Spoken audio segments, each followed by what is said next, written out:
Hello, one and all.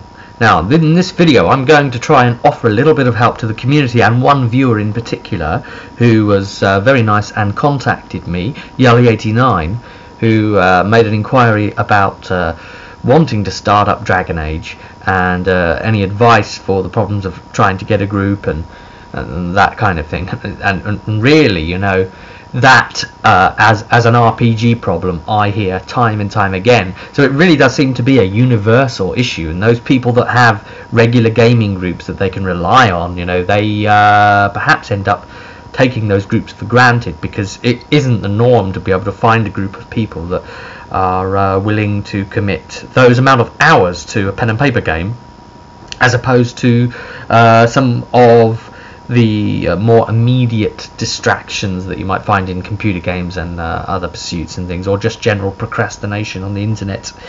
So let's look at trying to get a group together for Dragon Age in particular for you and what you can do. Now, I mean, we'll look at my situation.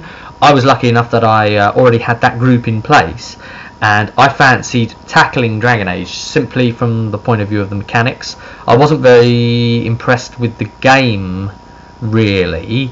I mean, I thought, oh, there's good scope here for a whole world, but it didn't sort of blow me away. But I really liked the idea of telling my own story within that mechanics system, the idea of like stunts and the way the mechanics works. And I assume if you want to run Dragon Age, you already know the basic stuff about the mechanics and how they work. Now, so partly, I mean, if you've got a group of people that are already interested gamers, you just got to convince them to play.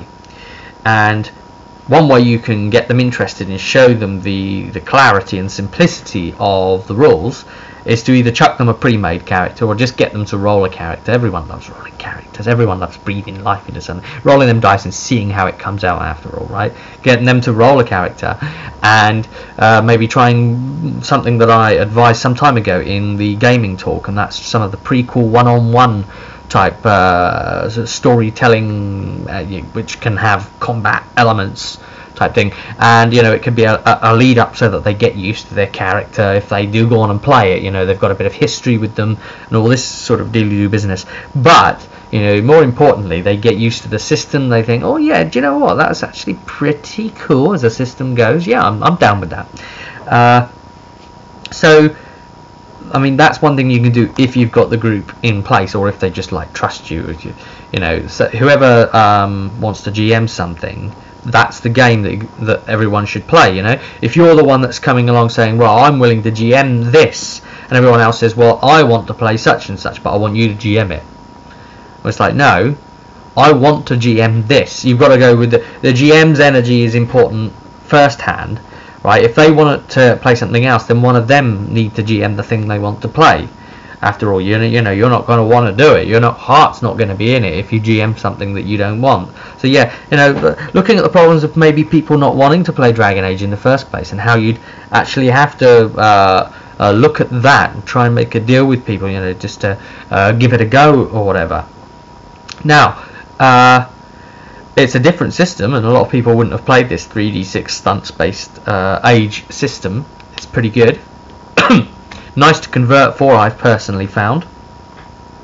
There is a lack of modules out there for it, which has actually made the community that little bit more creative in adapting and converting modules and creating their own thing. I mean, as you might have been following through my channel, I've been running a lot of the Fighting Fantasy books conversion, the ones that were advanced Fighting Fantasy made just for parties to actually take on, stuff like Dungeoneer, and about to do the Black Sand one, and eventually Riddling Reaver and so forth. Yeah, great fun there, and just the idea of being able to convert all of that into an Age pack, and then also make that available online to you guys sounds really fun to me. So the lack of activity centered around the game certainly is a bit of an issue right now. The lack of support, the fact that we've been waiting for tier 3 as well, has made a lot of players, not necessarily that it's inadvisable for you to play, because I mean, there's great material there and the system is fun to play, yeah, but there is a lack of produce being put about, and a lot of the stuff that was for sale is no longer now for sale. So it's harder to find other players that might have sort of heard of it recently, and it'd be fresh and interesting in their minds. And of course, whenever a new box set comes out, and it's all hyped back up again. But of course, we've been waiting ages between the second release and the third release. That said, it is eventually going to arrive, yeah. And when it does, then everyone's going to be all like hyped up again, and it's all going to be all over the place. And we have another interesting thing, is that Dragon Age 3 will be coinciding probably somewhere around its release. So that means that you're going to have all the hype coming off of that game, Dragon Age Inquisition, of course.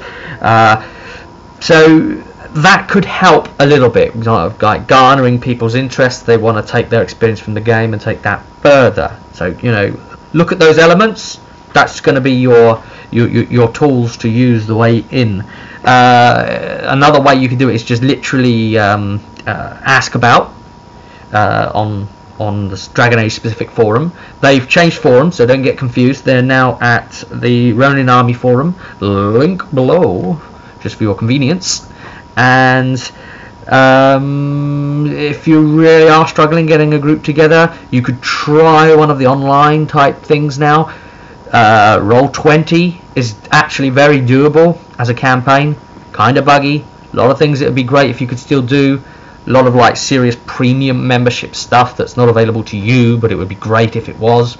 But it's doable. You can run a campaign online. It's much easier to find people online, and of course, having videos like this one, say your name and link to your channel, like I'm gonna do below. So if you want to play with Yellow89, then all you have to do is click on his channel below and send him a message, and maybe that'll help you out. Who knows, mate?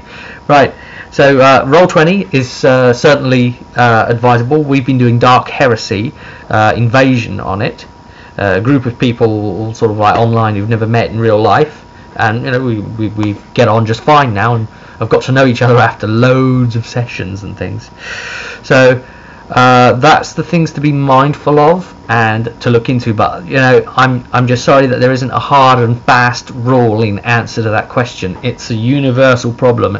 It's going to continue to be until there is even more integration of online playing, and it's far more seamless, and the technology is far more supportive, and I know it can be. And I know that even the tabletop experience of RPGs can be made a lot faster and sleeker. I know how you'd be able to do it, but no one would bloody listen to me in the companies and things. So I'm not even going to waste my breath. So because they never ever listen until like 20 years later, then they produce it. Right. So I'll wait another 20 years for that to pay off, and until next time, I'll see you at the table.